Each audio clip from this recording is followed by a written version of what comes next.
Hello, everyone, and welcome back to the Finger Guns Podcast with Tony, Dave, and James. I'm coming in too loud in Tony's ears, Jimmy, and I'm here with Big T, Tony B. Yeah, and Dave, if you're nasty. Oh, good. It's still going. The seasonality of Dave, if you're nasty, is It's still fucking freezing outside. Of course, it's still going. It's the fair. It's the So springtime Dave is going to be different. It's like sneezy Dave for your allergies or Probably some shit. sneezy Dave or sleepy. More back to sleepy Dave. Sleepy Dave. I don't know, man. It's the season of nasty. It's true. It is. the season of I can't nasty. believe how cold it is again, but you know what isn't cold? It was like 20 degrees last week. I know. Fucking Now Canadian, it's zero. Fucking Canadian smarch weather. But you know, Smart. yeah.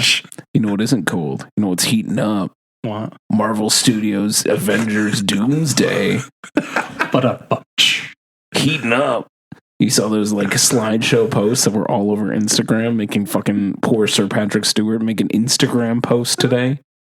they're bringing back Patrick Stewart. Like, guys, just let it go. The man is Come knighted. on. He doesn't need to make an Instagram post. So Tony said he didn't see who was on it. I saw most of them. So You Ian didn't flip through the McKellen, 10 fucking slides of Honestly, director's chairs? Alan Cumming. I don't care. Alan Cumming? Really? Yeah. Okay. I don't care. I don't care. I don't care. Marvel, just stop, Tom man. Hiddleston's coming back. Naturally. Apparently, something happened at the end of Loki season 2 where he shouldn't come back. Never watched it. We'll never know. Well, I saw the first season. I did liked the too. first season. Never I'll gonna get watch there. season 2. I'll get I there might watch it. We'll see. eventually. I like going at my own pace. I don't like being told that I need to watch something. I'll get there when I fucking get there. Tony's appreciate you. boy Simu Liu is Woo! back. Yeah. Paul Rudd, Of course. Chris Hemsworth, obviously, naturally. Anthony Mackie, Sebastian Stan, Florence Pugh. Yeah. Chris All of- Pratt. Dave Chris Harbour. Pratt. Okay, you can't stay away. Chris Pratt was probably on that list. Who the fuck knows? can't I'll say I'm check pretty with sure. him. No, I don't think. Maybe I he's saw Chris not. Pratt on there. Maybe he's not. It makes this sense time. that he would be. Yeah, but I mean, that guy will do anything for money, so. it's true. Electric State. But like seriously, Marvel, like what are you doing? I don't know. You're What does not it matter anymore? there is no way this movie clears. Letitia Wright, Yeah. What's his name? Is it Winston Duke? Winston Duke, Yeah. our boy. There's not even enough. There's no way it's going to clear Endgame numbers. Tinoch Huerta Magia. yeah. I was Namor the Submariner. Yes. Like what the fuck is I Neymar doing I in don't- Doomsday? None Like of it. The guy who plays Falcon. the new entirety Falcon. of the Fantastic Four. Yeah. Most of the Thunderbolts, it looks like. Tony. none of us- Rebecca Romaine, James Marsden, nobody cares. and fucking Channing Tatum. Yeah, naturally. See that is great. I'm more excited for Channing Tatum. Yeah, but he's just going to do this stupid thing, and it's going to be annoying, Tony. Whatever. Yeah. They are running this as if it's still like phase 3 and people are so on board with this. Like, read the room, guys. Nobody fucking cares anymore. No, they're trying to run it where they're trying to get everyone back. Yeah. But So is this- everyone's kind of off board. No one really cares. No one No, cares. You've been as putting out much. trash for the last. I like Guardians. Okay. And since? I like Doctor Strange. Uh-huh. Doctor Strange was just like mid. It was fine. It wasn't terrible, so that was a good thing after everything else that came out around Black Panther. that. Wakanda Yeah. Forever was okay. It was okay. It wasn't the best. But Again, it was okay. we're only hitting okays. We're just hitting mid What about tier. Spider-Man? That So that was don't- right after phase 4 or phase 3. I don't count. I don't that very technically much. count Spider-Man because Spider-Man Was is it right? like Well- adjacent. You think it's a Jason? I think it's adjacent. Here's a better question: since Spider-Man came out, have you gone back to it? I have not. Yeah. But I do have the Steelbook. Yeah, right. But it doesn't matter anymore. I feel like I go back quicker to that than I would to Deadpool. To be perfectly honest, Yeah. I keep going back to Homecoming. If there's a Spider-Man movie that I keep going back to, it's fucking Homecoming. Interesting. Yeah. Well, yeah, that's the best one out of Yeah. his collection. Yeah. His trilogy. Yeah. It's no Spider-Man 2. Obviously not. It's Or not Spider-Man 2 Nothing can be. or Amazing Spider-Man 2. Okay, let's not. See, you're allowed to do it, but then I do it, and then you're like, nah, fuck you, Tony. No, Yeah. fuck you, Dave. All right. Yeah. Wow. Salt. Jamie Foxx's Electro. Ew. Expert casting right there. Like expert casting. Oscar winner Jamie Foxx as Electro, and he's blue. Paul Giamatti is Rhino. Okay. Excellent. Fine, yes, fine. you can have it for that because Paul Giamatti as Rhino is I will let you have excellent. Paul Giamatti as Rhino because he's better than your boy Alessandro Nivola. Yeah, I'll give you that. Yeah. I don't care. Stop making these announcements. And then I just found out that Doomsday's coming next year. Yeah. When the fuck did that happen? That's Like, I feel like nobody's paying attention right? anymore. No one gives a shit. Well, Thunderbolts is coming out in May. See- and then Fantastic Four is coming out in July. I found out that my Twitter algorithm actually works on my with my privacy settings. I had no idea who was in Fantastic Four and that there was a trailer for it. Nice. Until somebody said something offhand. Yeah. That was not in my privacy settings, and it was a friend. So that's how I was like, oh, okay, there must be a Fantastic Four trailer. Otherwise, all blocked. I happened to be on YouTube one day and I was like, oh, a Fantastic Four trailer. Okay. And I watched it and I'm like, okay, this seems interesting at least. Decent casting. See, and like the look of Fantastic Four, like I like it's in the 60s and like has a nice The retro look. They're retro future, like that kind of thing, right? Except they're going to immediately bring them into the present for the next one. Exactly. That's how it's So, going like, to end. It's going to end with them going into the present. Because we can't have nice things. This is exactly it. Yeah. You're giving me something, and then you're going to completely fucking ruin it. Yep. This is what we get. Yeah, I don't know why we talk about these things. At least I don't even know Galactus why. is in the cloud this time. Yeah, that's true. Sure. And what's her name is Silver Surfer. Great. Julia Garner. Yeah. Nice. Okay. Great. See, it'll probably. You know what? I'll probably like it, and then the post-credit scene will come, and I'll be like, "You ruined it. You fucking ruined it." That's probably exactly what's going to happen. Yep. I think also like there's been like 4 Fantastic Four movies, and they've all been sliding scales of bad. Just because Marvel got it back doesn't mean they're going to make a good one. Hey. Okay. Fantastic 1, Fantastic 2. You know what? They're cheesy, but they're entertaining. We're not going to say anything about Fan 4 Stick or whatever the fuck it I is. still never saw that. Yeah, it's probably good that you didn't. It's not good. It's Dave. not good. But my boy Miles Teller Yeah, but it's not Don't good. do it. It's not good. and Michael B. Jordan. Don't Again, do it. not good. Don't do Not it. good. Nothing that you think can make up for it will make up for it. It's so bad. You can try to like it, and then you start to put the pieces together, and the movie's like It falls a apart. ball hair over 90 minutes, and like you're like cut to garbage. it's like running, and then off a cliff. Terrible. When the Terrible. marks get set, terrible. Yep. Anyway. I'm probably going to watch it before the new one comes out, just for funsies. Sure. You do that. You report back to us, please. I need the hit on my fucking on You my don't. letterbox. You don't. You don't need the hit. It's not going to My help Michael you. B. Jordan numbers got to get them up. You'll be fine. You'll be okay. It's not even going to crack your top list at the end of the year. I'm actually, so you've never seen it, right, Dave? I have never seen it. I cannot wait for this moment. We're going to stick a pin in this conversation, and then when we're going to fast forward to our wrap, and if it's not on your favorite first time watches, I never said it was going to be. If Michael B. Jordan's not even in your top 5 people that you've seen, yeah, throw it in the bin. Just chuck it. Life. Just you know what? Just deactivate your Letterboxd account and start again. Subscribe. I am not deactivating my Letterboxd account. I've gone too far. All right, let's not talk about this sad topic anymore. Let's go into some more fun things, shall we? Yeah, let's fucking kick it.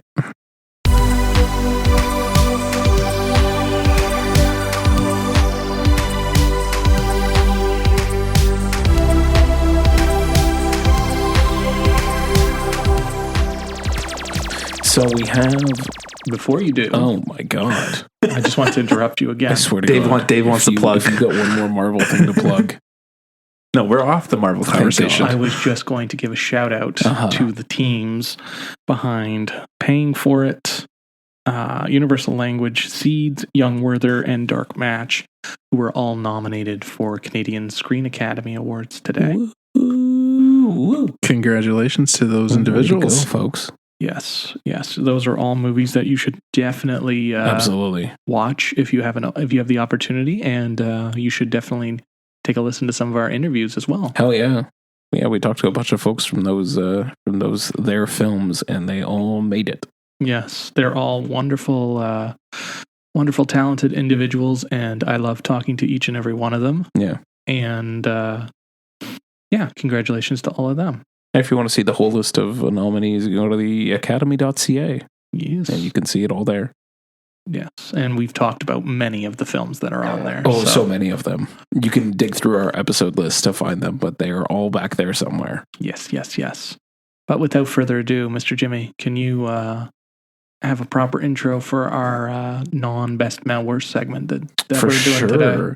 So last year, actually, let's go back 2 years ago. We did quite a few retrospectives. We did, yes. And they were sort of like extra or bonus episodes that we occasionally put out. And it was usually around, when there wasn't really anything in the schedule or if timing didn't work out, we would record one. It was a strike year. It was a strike year, and it was a pretty tough year. You're telling me. So yes. So we like doing that, though. And last year we didn't get to do that very often because, it was a banger year for film. So we had a really good year and a lot of episodes that we put out, but we didn't get to do. I think we only did one retrospective? I think we did one or two. Yeah. So what we're decided to do this year to bring that back, as we all have fun doing it, we're just picking a year, deep diving into it, and then talking about it a bit, is we've kind of shortened the format, but we're going to do them a little bit more often by kind of replacing our best my worst every once in a while with a retrospective. And unlike any other time that we've done it, we're going to go only 20 years back this time. So we're going to start at 2005 and see how far back we can work our way through the rest of the year as well. Mm-hmm. So we got 3 movies. We do. Plus a special fun Shudder movie that are all from 2005. Yes. And all movies we haven't seen before. Yes, that always is the rule. And I should put that out there, actually. Yes, you're right, Dave. These For are every retrospective time we've ever done, they've always been movies we've never seen, which in 2005 is tough. It was tough. That's why it was a tough one. We were scraping the bottom of the barrel here. 92. I think we did Reservoir Dogs in 92. That was only because of the anniversary, though. Yeah, but that was an anniversary. We made the exception. That was the exception, not the rule. The rule generally has been movies we've never seen, and we've stuck to that. Yes, pretty well for every single one that we've done, save for maybe Reservoir Dogs. And this year is no exception. This 2005 is 3-4 technically movies we've never seen ever in our lives. Yes. And so let's kick this off. Yes. I'm going to throw it to Tony. Pick the first one you want to talk about, Holmes. I'm giving you dealer's choice on this one. Let's do Bittersweet Life from Korea. Excellent. Not Tupac Shakur, as you were just looking up on. I was just I'm jumping before the gun because I'm trying to plant the seed in my head for our 95 retrospective. So please, can we get another Tupac movie? I was trying to check. Fuck! Did he die in 95? He died in 96. Oh, thank God, there might be one. But anyways, man, I'm sorry. It's a brief aside on that, but like every Tupac movie we've watched so far has been amazing. So they have been quite good. Gone Too Soon is very Tupac Gone Too Soon. Shakur's acting career. Well, and his life. But mainly his acting career. But depending on who you talk to, they could probably argue with you that Tupac is still alive. Yeah. 96. Good. Okay, great. So he didn't have a posthumous movie like all of the albums that kept coming. I never after. said that. I didn't say that. Anyway, so Bittersweet Life from South Korea. As opposed to the North Korean movie releases we get. Of course. Real simple premise. Yes. So a big crime boss, indeed, gives a job to his number 2, I would say. Yes. It's his number 1. It's his number 1. He's number 1. His number 1 enforcer. His number 1 enforcer. Okay, his number 1 enforcer gives him a job to watch out for his special lady friend. Yes. Because he thinks that the special lady friend is stepping out on him. Yeah, he thinks his mistress is having an affair. And he's given his enforcer the green light to say if she is stepping out on him, to kill both of them. Yes. Her and the lover. That's what I just said. Not a Romeo and Juliet you thing. Didn't mention the lover. Just murder the mystery. You did to kill the both of them. Okay, you didn't make that clear. Got it. Yes. Kill the both of them. Anyways, Buddy follows the girlfriend, finds out that she is indeed cheating on him, and not before kind of falling for her. He's a little cello playing. He's a little mesmerized, but he obviously does not want to kill her. No, right? He doesn't. So he likes her in some capacity. I think he is just not even infatuated. Like he just has a soft spot for her, and he doesn't want to offer. Exactly. Yeah, he likes her in some way. He likes her.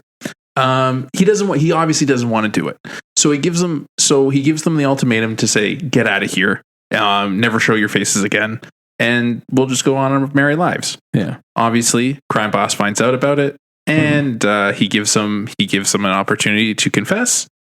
He doesn't really confess, and then the crime boss tries to kill him, and then it turns into a cat and mouse between the enforcer and his crime boss and the army of the crime boss as well. Thugs. Yeah. And then it just turns into this one big John Wick-esque action movie. Yeah. Not to mention that there was an entire other side plot going on with that other gang, and he got picked up by them first for some for beating that guy up at the beginning of the film, and then I just love that. I love that opening scene where he just scene's great, jumps across the table and roundhouses somebody. That's how you open a movie. 3. I mean, he gave him a warning.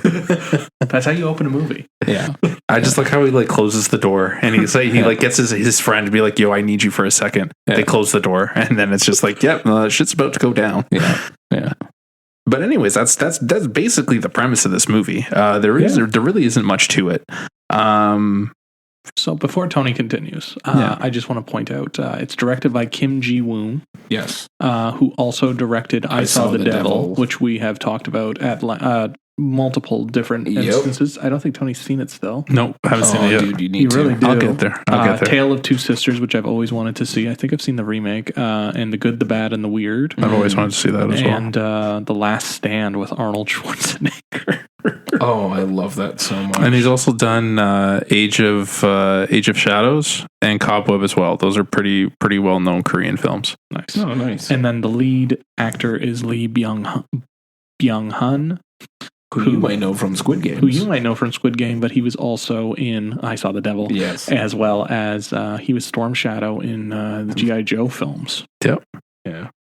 People love this guy. I remember going to the world premiere of Concrete Utopia. I'm sorry, you're not going to mention that he was in Terminator Genesis? No. I want to know who he was in Genesis. I kind of want to watch Genesis again just so I can see him pop up. You know what movie I don't want to watch again? Yeah, Genesis. Anyway, so he's the T-1000. Yeah. Oh, fuck. Okay, we're getting sidetracked here. Anyway, so I went to the premiere of that. Yeah.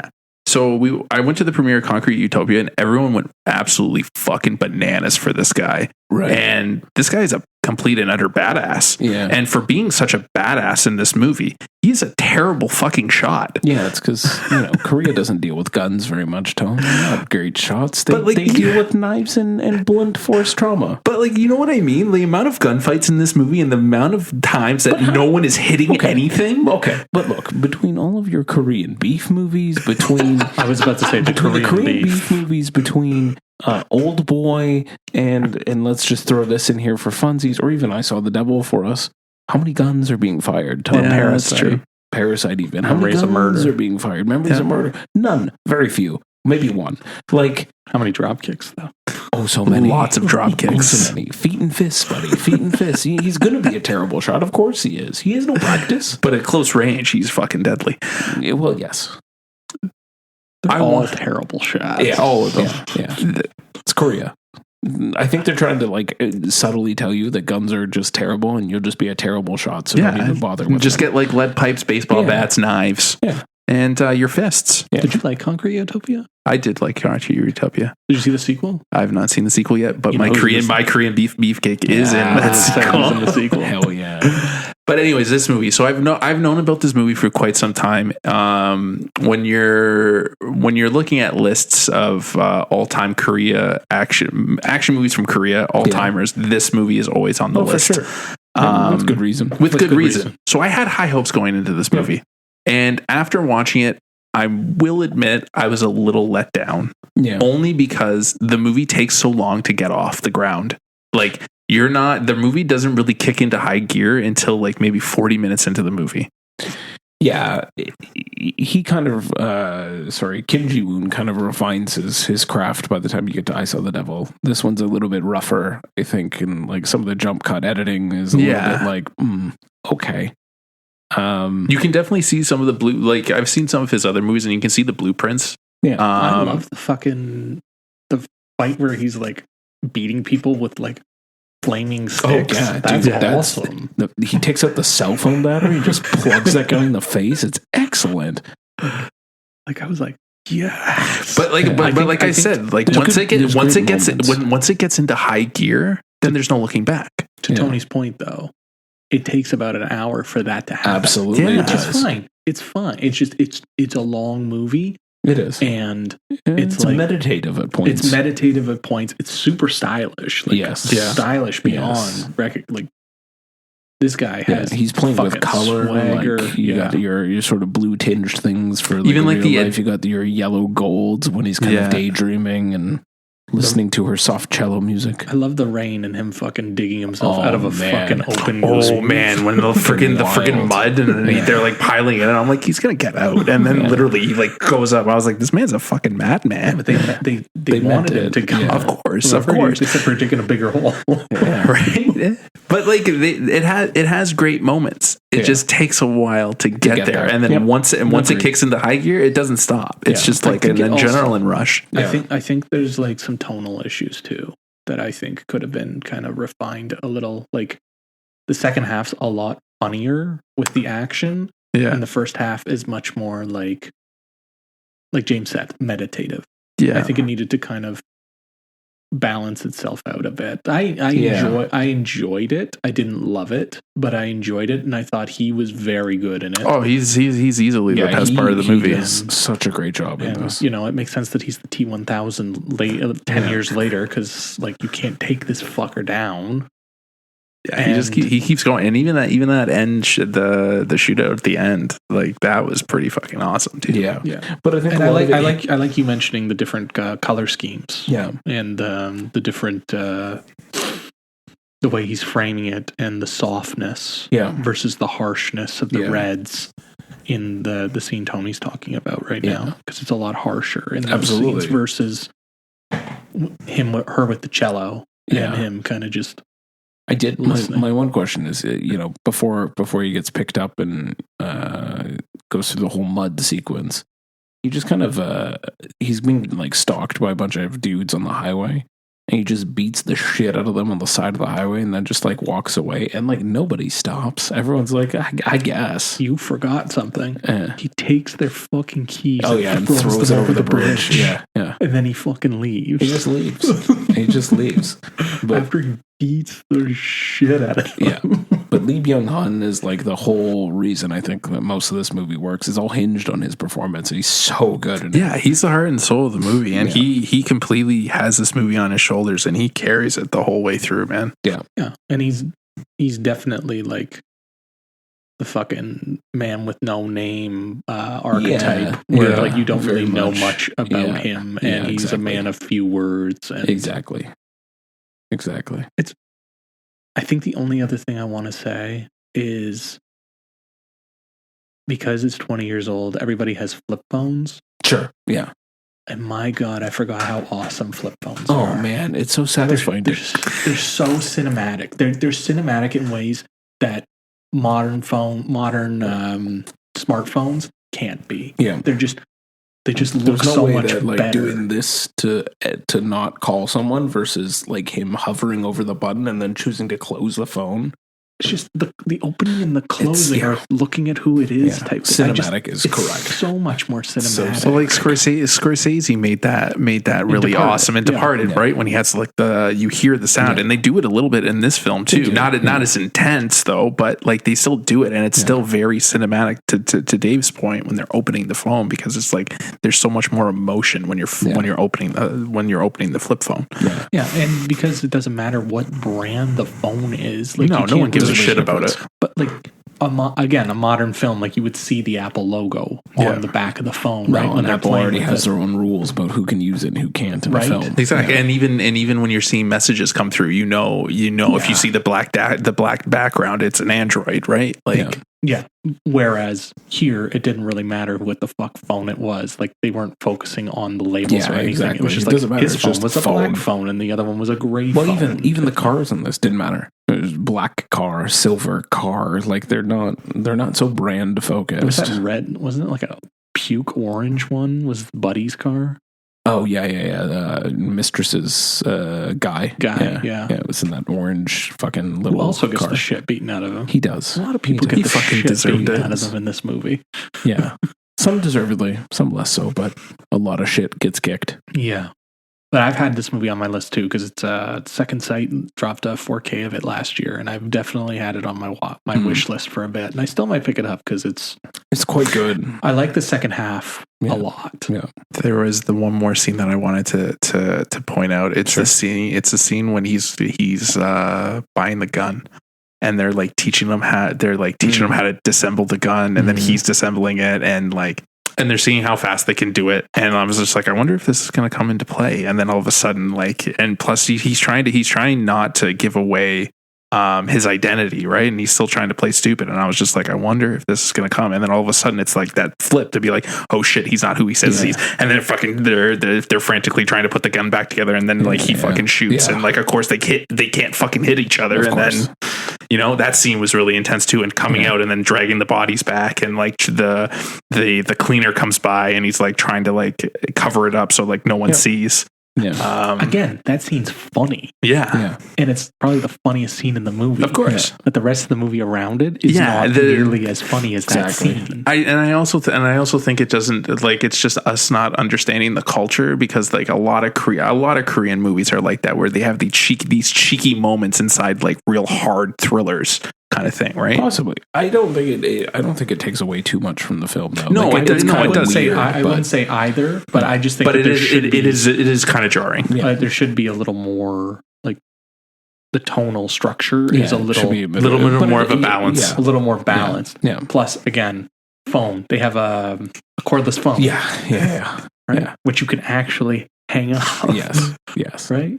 There's so much. There is a lot of phone play in this movie. Now that I'm thinking about it, we had the cell phones, we had the cordless phones, we had that guy that got beat by the rotary phone. Oh yeah. His fucking whole ass got beaten up by a rotary phone. I don't know what movie I saw, but that was fucking funny when he gets his ass beat and this phone's now broken. So he's like, phone, and this guy just comes up and holds this phone against his cheek, and he's like, "The fuck is this voice dial?" I don't know what movie I saw, but I saw it so long ago where somebody gets the shit beaten out of them with a rotary phone. And your parents had a rotary phone in the basement. And every time I saw it, I just kind of lifted it up and was like, go beat someone with it? Yeah, you could see it. It's heavy. She's got weight. Anyway. But yeah, this is definitely one to check out. This was a blind spot I'm glad I checked off. Yeah, I'm very happy to have watched it. It was really good. Dave, you pick next, buddy. I'm giving you real Sophie's choice here. Well, I guess I'll go with Michael Haneke's Cachet, which is also known as Hidden. Sure is. And it is about a French couple who is being, I guess they're being stalked. French family, actually. A French family, yes. They're being stalked. He's, I guess he's a TV personality, isn't he? Yeah, he hosts like a book poetry sort of TV show. Some sort of TV host. Yeah. And then I don't she does something in the arts world too, but they don't really doesn't matter. But somebody is recording, and sending them videotapes and pictures weird pictures that kind of have a violent tone to them, and they also kind of reference his past. Yeah. And they're whoever this person is stalking them is fucking with them. Yeah. And again, it's 20 years ago, so you have all these videotapes. Yeah, a lot of videotapes. A lot of VHS tapes just lying around. Even then, there should have been some DVDs in here, guys. No, not in France. Not in small town France. Not in France. So, it's kind of like a psychological piece where they don't know really what's going on. And then he starts piecing it together. And weird thing, and he kind of traces it back to an Algerian orphaned who was part of his family for a bit. Yeah, just stepbrother, wasn't it? Or not Kind stepbrother, like adopted brother. Kind of, but kind of not. Well, yeah, you learn why. You learn why as it goes along, and then it kind of plays with that, and is kind of also referencing all the Algerians who were murdered. It's dealing with sort of the French guilt of the 60s. French colonization and the whole their entire relationship with Algeria. Because the kid's parents had died in the massacre at the Seine. All of this to say, French. It's kind of like watching paint dry in certain scenes. It's French. Listen. The movie is about just under 2 hours. Yeah. It's 90 minutes of nothing. Yeah. Leading up to this one oh fuck moment. Yeah. And then it really just doesn't go anywhere after that. Yeah. It's sort of like the Frenchest sort of mindset that I can think of, where it's just really contemplative and slow, and you're just kind of watching things happen and like, you know, not afraid to just leave a camera running essentially on a scene. You're just like, the fuck? Like, you're trying to spot what am I supposed to be looking at in this? Because I'm just looking at a street of houses. Like, what is this? Or the front of a school. And then they rewind it. And then they'll rewind it. And then they're talking over it. Yeah. So much like Hanukkah fucking having the actual rewind. You actually see them rewind it. At one point, it cuts to just a newscast. And you're like, is this correct? And then it zooms out to a TV, and you're like, oh my God, okay, we're still in the movie. All right, we're still going. And then things start happening. I will say yes, there is the oh shit moment where that really flies off the rails. But like, I mean, just before that, there's like their son goes missing for like 24 hours, and there's a whole panic around that of like who possibly took him, and a lot of like. But I think it deals quite well with this idea that he thinks he's got everything figured out. He knows exactly who's doing this to him, and like. But it deals with this sort of otherness and like this hatred towards someone who's not like yourself. And the themes are there. Like the immediate jump, the moment the son goes missing, he took him.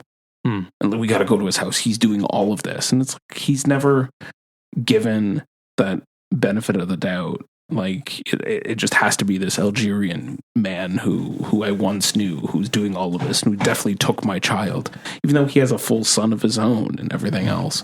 Yeah. But yes, also to your point, it's 90 minutes. That happens, and then nothing else happens. Like I literally was just like, "Oh fuck!" Yeah. Like what the? Yeah. Like it's like it comes out of absolute nowhere. Yeah. And you expect, I'm like, okay, then this is going to kick it into fucking high gear. And then it just like, it doesn't. And then it just ends. I was watching it by myself because I was like, I said to Nydia, I'm like, do you want to watch a French movie? She's like, absolutely the fuck not. Just French? No. Just, it's a blanket statement. And I was like, okay, that's fine. So I started watching get her to watch Raw and Titan. I was going to say, Titan. We'll get there. We can get there. But I was watching it, whatever, and she came down from doing whatever she was up to, and she's like, oh, I'll just sit and hang out for a little bit. And it was right before that moment. So she's like, oh, and I caught her up to the story thus far, because literally it's 90 minutes of nothing. I can summarize it in 5 minutes. Of course. In 5 minutes, 5 lines, I can summarize the entire movie. And so I'm like, yeah, so he's back here now, I guess, confronting this man. And then that happens. She's like, what the fuck? And I was like, I don't know. No one was expecting this to happen. And then nothing happens. It certainly woke me the fuck up. Yeah.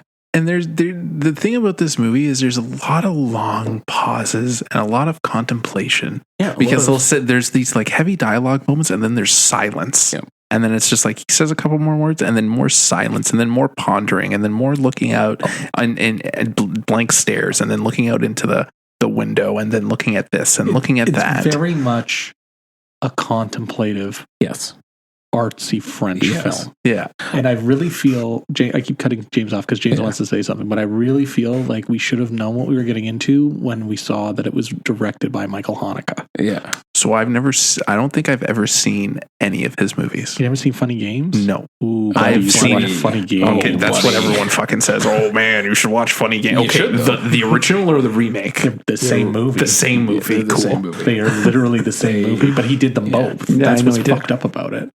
And actually, Brady Corbet's in the. Yeah, I was going to say Brady Corbet's in the new one, and Tim Roth, I think, as well. Tim Roth, Naomi Watts, yeah, Michael Pitt. And the rap gift was Sallow on Criterion. Oh, man. Because Brady Corbet said in his Criterion video, he's like, Michael Haneke gifted this to me.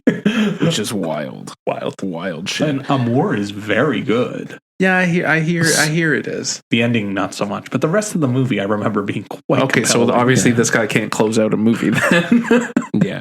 Well, the ending is meant to be ambiguous, Tony. It's meant to leave you with a... Fuck the ending, it's bad. I don't think it's a bad ending. I just think it goes with the rest of the film, and it's above my pay grade. The whole movie is above my pay grade. It's not my tempo. We have definitely not. We're definitely like... We're not the target audience for this movie. Maybe not, but we're not the most... We don't have all the blockbuster leanings. Like, we definitely don't just go towards blockbusters. We kind of like... Our taste is very eclectic, and we do like artsy stuff. Absolutely. I just feel like this is too artsy for us. Yeah. This is too much. This is too... I think it's a really well-made movie. Sure. And I think the acting is good. very, I love Juliette very Binoche. good. I could watch Juliette Binoche read a phone book. Like, she's amazing. Yeah. Like, she's great. She was great in that fucking Ray Fiennes movie, too, where she barely did anything. True. He's very good. The main actor is very good. And I'll get his name for you. The other guy as well, the guy who plays the Algiers guy, Danielle O'Toole. Yeah, and Maurice Benichou. Those two are very good, and especially in those moments where they're feeding off, and it's at the two-hander between the two of them. Those moments are really, like when really... he goes to confront Majid, and even to that, and even in that oh fuck moment, right? Yeah. It's a very simple scene. Not a lot of things are said, but the body language, I would say, in that speaks absolute fucking volumes. Well, that's what I'm saying. It's a very like artsy, and it's well crafted. Yeah, and they say a lot without saying much. It's too artsy for the three of us. Yeah. Mm-hmm. Also, did I really need to see a chicken get its head cut off? No.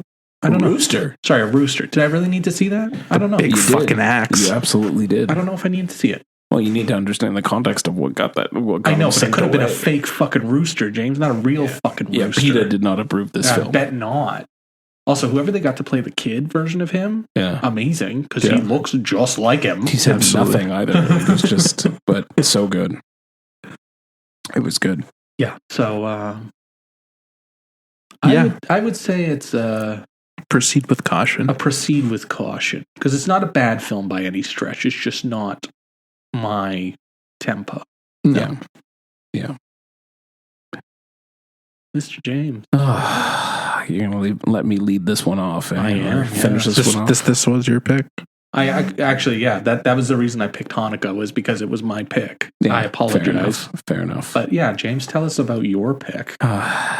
I'm full of regret and woe. I bet you are. This was a huge blind spot on all of our lists, though. Yeah, like considering the director. So it's a Guy Ritchie film. So first of all, kind of weird that it was a blind spot for all three of us. When I suggested it, I was like, I thought for sure one of the two of you was going to be like, I've seen it or something, but you didn't. We have. I was like, it's literally one of the only Guy Ritchie movies that I have not seen. And you have now. Yeah. And now we all know why. And there's a reason. So it's called Revolver, and it stars our lovely boy, Jason Statham, Guy Ritchie's muse, I assume. With hair. With a lot of hair. It also stars Ray Liotta, Vincent Pastore, and Andre 3000 for all the things. Right? That was that's some wild casting. Oh, also Mark Strong, of course. Oh yeah, of course. Love Mark Strong.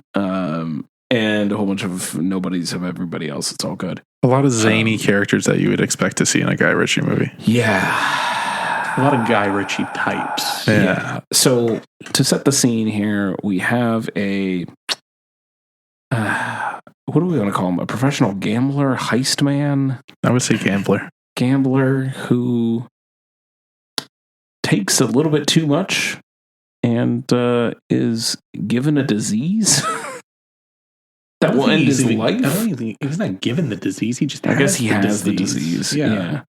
That will end his life in approximately 3 days. So he's employed by Andre 3000, some bookies to do their dirty work, and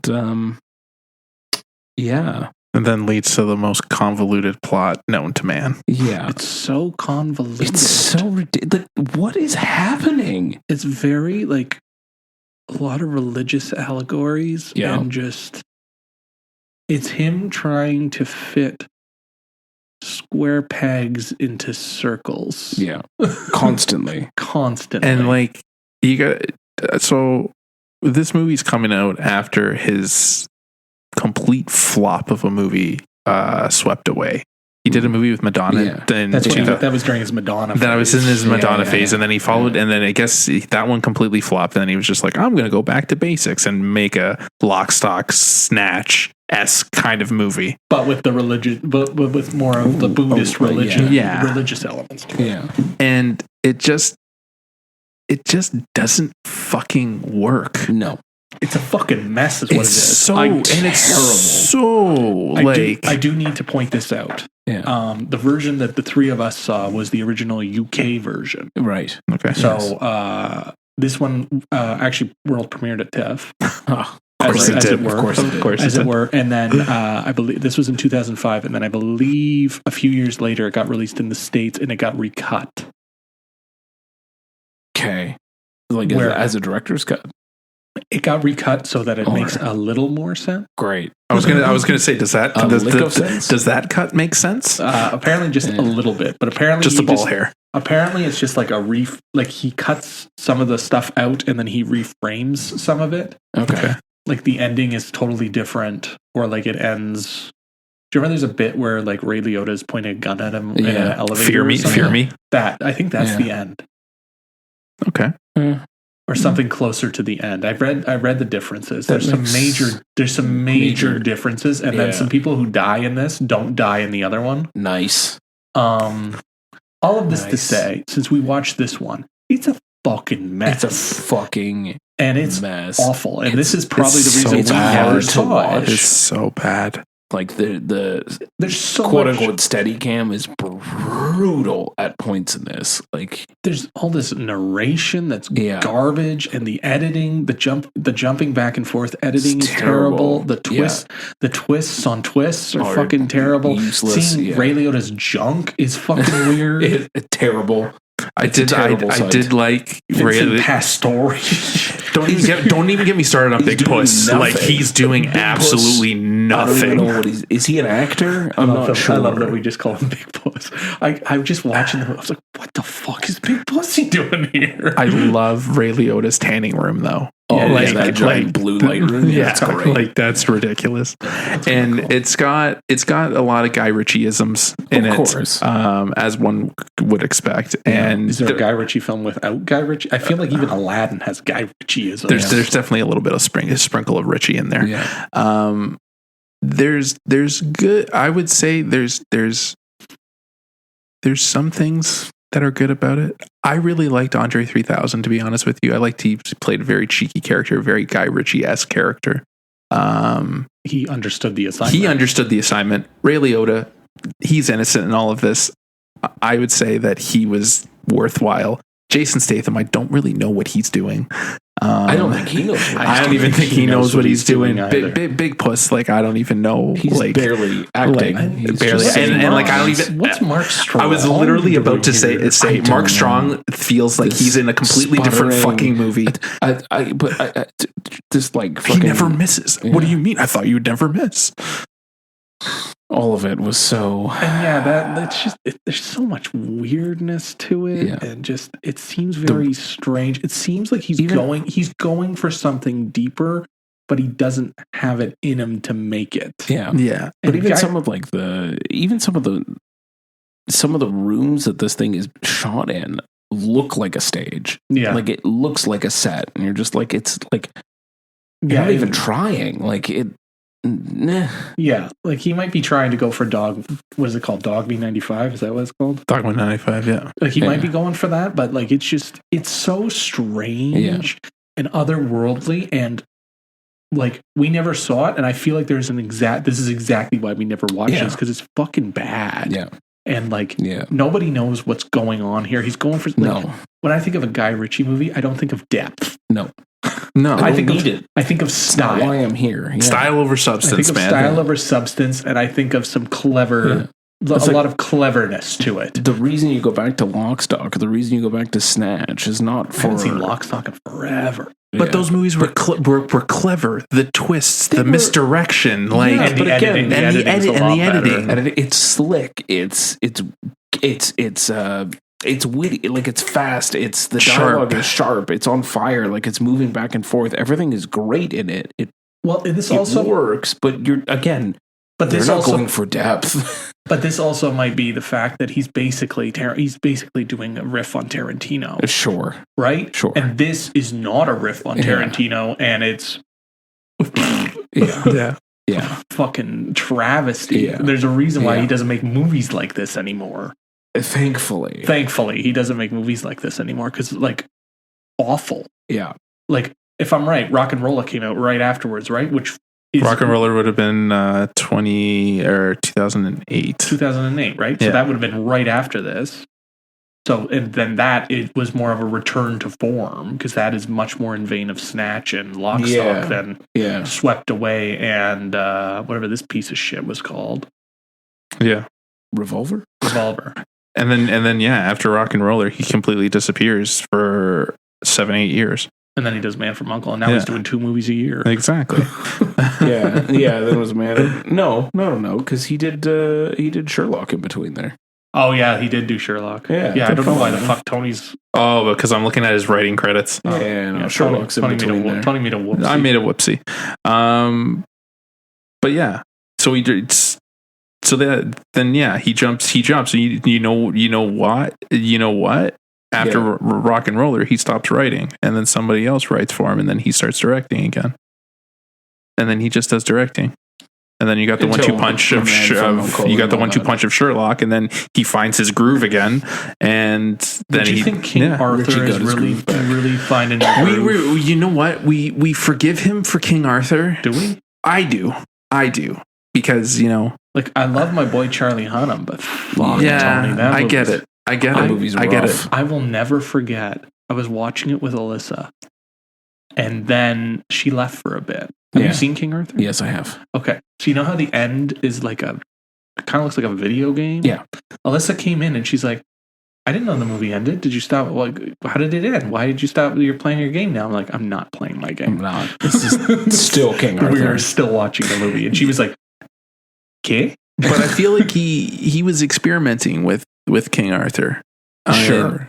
Would you call that experimenting? Dude, he's trying new things. You know what? I always give it to directors to try and do new things, that try to play outside of their sandbox. And you guys are saying that there's a reason why he doesn't make movies like Revolver anymore, but he comes back or make gangster movies anymore after Revolver, but he comes back with The Gentleman, and I would put The Gentleman on par, not on par with Lock, Stock, and Snatch. Obviously, they're not it's not as timeless, and it doesn't hold a candle to those two, but it's a return to form in that genre of film. I never said he film. stopped making gangster movies, Tony. He's always made gangster movies. I just mean he stopped making whatever the fuck Revolver was. Yeah. He tried to go out of the sandbox, and he got his ass pushed back to the sandbox. No, but I wouldn't even say Revolver is outside of the sandbox. He's just trying to do a gangster movie, but with depth and with with meaning. And it's just like, no, Richie, that's not what we want. No bueno, Mr. Richie. Yeah. No, Mr. Richie. So, anyway, hard pass. All of this to just We come saw around. it, so you don't have to. Yeah, all of this to come around. Let's just quickly rank this, although I think it's in order. I'm pretty sure we've said it. We've said it in It's the in the order. right order. It's the best and the worst. It is. So, go see a Bittersweet Life. Go watch A Bittersweet Life. Sorry, maybe watch Cachet if you are into French art cinema, and please don't bother with Revolver. And if you do, you can't blame us. We warned you. We warned you. Don't blame us. And that's it. There's our retrospective, which is great. One in the books, boys, for this year. We got so many more decades to go. We do. I'm looking forward to it. But before we finish up, do you want to just keep on the 2005 thing for a second and get a little spooky for a moment? Yeah, let's get a little spooky. Hell yeah. Evil lurking deep inside, its darkness knows no limit. So listen closely if you dare. This is the Shudder Minute.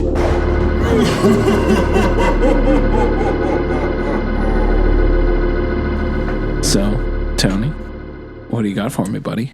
Okay, so keeping on this retro train, I have a little film from 2005. It is a cinematic masterpiece of the horror genre, and it is a film called The Gingerdead Man, featuring our boy and Lord and Savior, Gary Busey. Okay, can we go back a bit? Let's not say things we can't take back. I was going to say you're gonna really stick to cinematic masterpiece there, but that wasn't the part I was saying. I was talking about our boy Gary Busey. I did not. He's not our boy. He's not our boy. Come on, it's He's Gary more Busey. of a boy than John Boyd is, but he is not. I would not put him as Lord and Savior of anything. No, he is. You guys aren't fun. He is just Okay, Gary you can Busey. fucking. Fine, I'll get on that fucking Isn't his train. son coming around soon with his musical act? I think he's like a one-man band or Jake something. Busey? Jake Busey? Yeah. Jake I love Busey. Jake Busey. I wouldn't call him a Lord and Savior. Here we go. Savior. I Still love my Jake Lord. Busey, but fuck Gary a little bit Busey. too I close didn't to, say he was to my Gary. Lord and Savior. A little I bit just too said I close to loved him. Gary.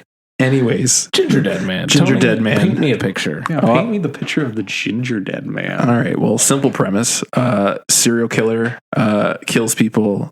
They catch him. They electrocute him. They fry him. They set him on fire. Do they catch him and electrocute him on screen or off screen? Off screen. Yeah, Off screen. Okay, I thought so. They send his remains to his mother, who is a bakery shop owner, and somehow Is that clear? it's not Is clear. that clear? It's not clear. Okay. I'm actually helping you guys along because Yeah. this really isn't clear at all. So his ashes get sent to his mother. Somehow his ashes end up in ginger spice, and one poor soul's making a gingerbread man, and suddenly Gary Busey's character is reanimated as a gingerbread man. Yes, you heard it here, folks. This movie is about a killer gingerbread man. You missed a few parts here, okay? Oh, But there's so many things. but does it really matter, or is Well, it just So semantics? much of it matters, I Tony. just feel like I should mention that the person who bakes the gingerbread cookie Yep. Yeah. is the person whose witness testimony sent him to the electric chair. Yes. Okay. Semantics. Sure. That's important. Also, that she works in a bakery, Yeah. a struggling bakery, because there's a new cafe moving in next door, hence the beautiful banner that was put up. What the fuck does any of this matter to the point? I literally just got to the meat and potatoes. No, Guy, all of serial this killer, matters. All serial of this- you killer. gotta paint the picture, No, man. man. I jumped They're through a all the struggling nonsense. bakery. They're a struggling bakery, and the only thing that's going to save them is to make a giant gingerbread man. Look, they're struggling. Why are they only making a singular gingerbread man in their giant fucking industrial oven? Keep in mind that industrial oven is like struck by lightning. Oh yeah, that happens And too. that sure. It's not even struck by lightning.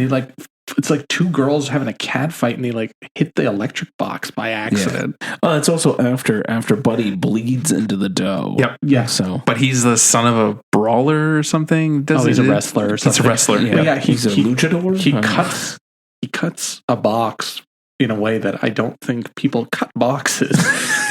over top of the flour. Over top of the he doesn't even do it over the top of the flour. It's beside the flour. And then he basically cuts his wrist open. And for some reason, he's all right. Yeah. Oh, he just threw a towel on it. It's he fine. threw a towel on it, and he's bleeding into the dough. Yeah. Which, let me tell you, flour is white, blood is red. Yeah. If this struggling bakery wants to stop struggling, perhaps you stop making Stop bleeding in the flour. Perhaps you should throw the blood flour out. I should also point out that this movie is only an hour and 10 minutes, and the way we're talking, it sounds like this is a 2-hour movie. No, this movie is like it was 2.5 yes, hours. it did. Tony, But this movie flies. Fuck off, flies. This movie's excruciating. Yeah, it's pretty bad. It's so bad. It's one of the worst things I have ever seen in my entire life. It's Garbo It is an levels. atrocity. I don't think it knew what it wanted to be. Oh, it knows it. No, it is knowing trash. No. Fine. I'll get there, Fine, buddy. you get there. You get there. Anyways, there's really not much more to say about this movie. It's a movie about a fucking killer gingerbread man. This movie barely kills anyone. Who barely kills anybody. But Yeah. I need to let you all know that I watched the sequel. Oh, This is a this is a movie of a trilogy. Actually, there's more. I'm getting there. I'm getting there. It's a movie of a trilogy. The second one is Gingerdead Man 2 Passion of the Crust. That's a great title. It's a Great title. It completely leans in. That is a movie that knows what it wants to be. It knows that it's a Z movie and it is just having fun with it. So just completely disregard this movie and go right to the sequel because they have like a nice little what's that story that you always read at Christmas, like Night Before Christmas. Yeah. So they do a rendition of The Night Before Christmas, but they basically give you a recap of the first one. Mm. And it's just utterly brilliant. Yeah, because that's all you need. That's all you need. Can we go back to you calling it brilliant? It is brilliant. This movie is absolutely fantastic. I completely recommend it. And I need to say that this movie is a trilogy, but it also spawned a crossover with another Z movie franchise called Evil Bong. Yes. Great. So there is a movie about a killer bong, and there is another movie, Freddy versus Jason-esque kind of movie, where it is Gingerdead Man versus the Evil Bong. That I need to see. Magical. I just need to see it. There's like a Weed Man one Yeah, or two. I was going to say, like in terms of And when you're saying Z movie, it's not. It's W movie. It's just weed movies all the way down. Like you Literally- got to be legit. zooted in order to watch these fucking things. And I talk about Evil Bong. There's 6 Evil Bong movies. I think too there's many. actually like 9 or 10 of them. That's too many. There's a lot. Like, there's a market for this, they're obviously. all on Prime. Yeah, I it's don't know if you guys insane. know this, but like That's all where of these that's where I watch Passion of the Crust. It's on all the Prime. Gingerdead That's nuts. and fucking Evil Bong movies are on Prime. Can I also get into a couple more semantics just because I need to? Okay? Yeah, absolutely. Okay. There's somebody, a 6-shooter is brought into the picture at one point, and nobody reloads it, but I'm pretty sure it shoots off about 30 rounds. It does. It does. Can we also? No, I'm sorry. Can we also talk about the fact that they came out and the two of them are I think it's shortly after the. Oh, I'm trying to think of the timeline of this movie. None of it makes any sense. It's shortly after the one guy gets like split in half by a car. They're trying to look for their other friend, and they come out, and there's like this trail of blood that leads to the walk-in fridge or the walk-in freezer, and they open it up, and she's frosted, Yeah, with cherries and whipped cream. Yeah, and whipped the cream? cherries on where the nipples are supposed to be. Yeah, For some unknown reason that makes it doesn't make a lick of sense to anything else that's going on. And again, she's not dead. This Gingerdead Man killed one person, maybe two people. Can we also point out that almost the entire movie takes place in this back room of a bakery, as well as the power is out at one point. Yeah, but they're still using the same lighting that they were using previously. So it's like the lights are out, but it's still just as bright as it was previously. It's not like it was really bright before. No. It was like minimal lighting. Yeah. Like I know I'm pushing for continuity and I'm pushing for like reason and accountability, but like perhaps there's like security lights. Yeah. Maybe just even mention the security lights, because You can't tell me it's dark and and it looks like the same fucking the frame the same way and lit the same way. One final thing. Are we? No, we're gonna keep going on One this. final thing. In the beginning of the movie, with the banner thing, and the mom gets out there with a shotgun, sure, and fires off rounds to take the banner down from across the way. And she's a crack shot with a shotgun. Just before that, they're inside the bakery, the front part of the selling part of the bakery, and they're having a conversation, and they hear this noise, and they're like, "What's that?" And they're going to go outside and look. And then it cuts to outside, and she's doing her shotgun thing.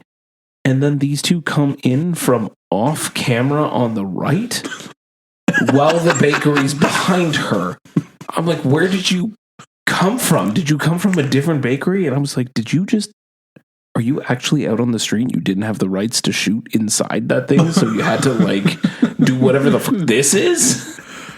There's just so much semantics. It's a knowing bad movie, but it can't lean into how bad it is because it's awful. Yeah. It's unwatchably awful. It's not even fun to watch. You had some fun. I had some fun. Oh yeah. But I watched that movie and I was like, this is fucking agonizing. Yeah, no, it would be watch the sequel, Dave. You'll love it. I am not. Well, it's called The Passion of the Crust. That seems to really, really. There's no, and then the third one is a play on Saturday Night Fever where it goes back to the 70s. Yes, excellent. I can't wait. I'm watching that too. I also need to say that you got a killer gingerbread man. Sure. The whole movie, I'm just like, why don't you just eat it? Right? It's pretty dead. Why don't you just throw some milk at it? It's just right? Mm-hmm. I'm saying all of this, and then finally you get to the point. I'm going to ruin it because what the fuck cares? Who gives a shit? Spoiler alert. The guy starts to eat and just pins the fucking thing down and just starts eating it. And I was like, wait, okay, this is a possessed gingerbread thing. Something's going to happen. And sure enough, the fucking guy transfers his soul into that guy. Actually, and then it's just this is also happens 15 minutes to the end. Speaking of all of this sort of, it's a possessed gingerbread thing. Tony kind of mentioned it where his ashes were sent, whatever the fuck. There was some deep lore they could have explored there. They did nothing with it, but they could have, because this cloaked hooded figure drops off this box that is grandma's secret gingerbread spice at the bakery door and then just runs away and is running around the corner. I'm when that happened, I was like, oh my God, is there deep lore to this? Is this some sort of fairy tale fantasy evil witch from the woods dropped off this fucking spice? No, none of it mattered. It didn't matter. Who the fuck was this hooded woman that dropped this spice thing? Yeah, I get that, but it doesn't matter. Why are they making gingerbread cookies in the middle of July? Yeah, is it Christmas? Who is this for? And how long does it take them to make this one single gingerbread cookie? Oh, about 6 to 8 hours. When there's so many other, when you go out to the front of the front of house, there's so many other desserts that they have out there. Yeah, those are stale. When did this they make bakery those? Is struggling. When did they make those? 2 days ago. They only have one dough machine running and one humongous walk-in furnace running. Watch the sequel. Yeah. The sequel, it has the same idea where he's ripping through a single location. There's a movie set, and the kills, because he actually fucking kills people in the second one. The kills are pretty fucking hilarious. Excellent. Okay. For everyone else, though, fuck this fucking movie. No. It's one of the absolute worst things. Or hit the ball really hard and then watch it. It's one of the worst things I have ever seen in my entire adult life. It's pretty bad. It's pretty bad. It does make The Room look like a cinematic Marvel. Well, The Room is a cinematic Marvel. Fucking guys. Anyway. We're going to go through some screeners. Got a couple screeners. Man, we're really going through it today. It's screener time. The movie's not even out yet. You cannot watch it. We'll tell you if it's any good. Screener time. I am not. Oh, hi, Mark. Well, hi, Mark. Great story. She ended up in a hospital in Gennaro Street. Great story. Great story, man. I fucking love that movie so much. Anyway, I can't tell you about it. It's confidential. Anyway, how your sex life? Infinitely quotable. One of the best movies of all time. A cinematic achievement. I think. God bless the room. I'm so happy I have a photo of me. Friend of the podcast, Matt Layden. Tommy Wiseau. Fucking legend. Tommy legendary, Wiseau. the legendary, immortal Tommy Wiseau and Greg Sestero. Yeah, excellent. No notes. Anyway, this is screener time, and we got 2 screeners to get through. So, what do we want to start with? Why don't we just start with McVeigh, since we all saw that one? Sure.